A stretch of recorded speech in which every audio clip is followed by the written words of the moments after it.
They have cancer, they are catastrophically ill. Unless treated, cancer is fatal, so they could all die with the interruption of treatment. Lviv is where their journey begins. All these families are used to the stress, but now they have like two wars, one against cancer and the other against Russia. This doctor has spearheaded the mission, gathering together young cancer patients from hospitals all over Ukraine and organising their onward journey to safety.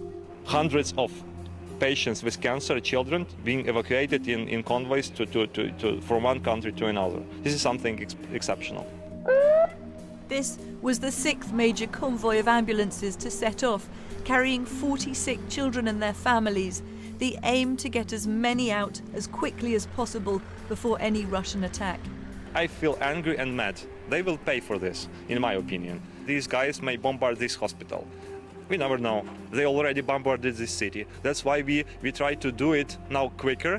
Not like we panic, but we do we try to improve the process that a lot of children just evacuate before the tragedy starts in Lviv. Across the border and some 10 hours later, they arrived here, the middle of Poland, and into the arms of the emergency services, specialist doctors and volunteers. Then onto a modest roadside hotel, transformed into an international medical triage centre, a ray of hope for these children. We met 18-month-old Pavlo and his mum Lesia after their first good night's sleep. He has a very rare bone cancer, but treatment in Ukraine became extremely difficult after they were forced to move to an air raid shelter. Because of the air raids, we were running down to the shelter night and day. The chemo, the drips, there was no rest. It was a great stress for my boy.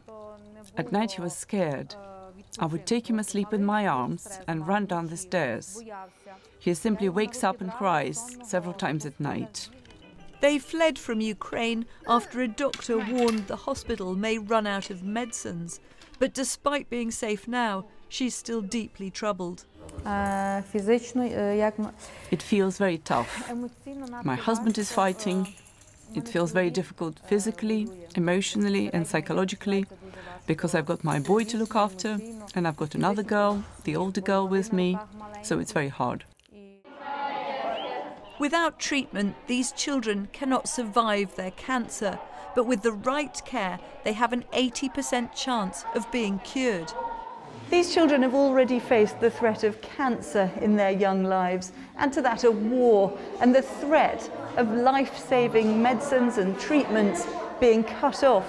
It's hard to overstate the importance to them of this rescue mission.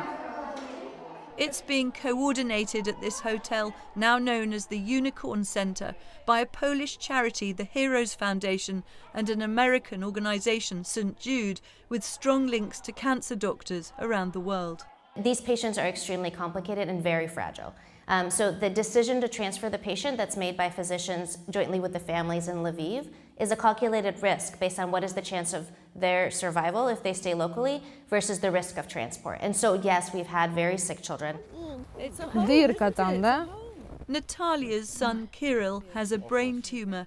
He was diagnosed just 4 days before the war and was preparing for surgery as the bombing started.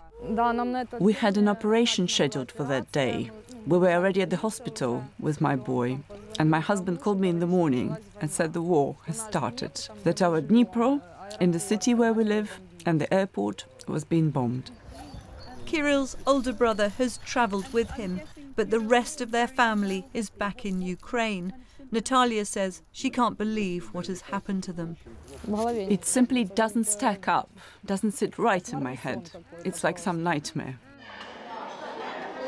Since early March, more than 600 children, from babies to teenagers, have been assessed here, and within just a couple of days matched with a hospital in one of 8 different countries, including Germany, Spain and Canada. The UK has taken in 21. I can hug them, I can understand their pain. Ina, who is herself a Ukrainian refugee, has been working to support the children and is in touch with some in the UK. You know, it's my happy moment, and it inspires me and it fulfilled me with happiness, because they sent me different short movies, how they live, where they stay. I can't imagine that in this dark, terrifying war, there is a light, that our Ukrainian kids have chance to have treatment in such nice place. This extraordinary rescue mission will continue. There are thought to be several thousand Ukrainian children in need of cancer treatment, but from where they have fled, there are countless others in need of hospital care in a place of safety.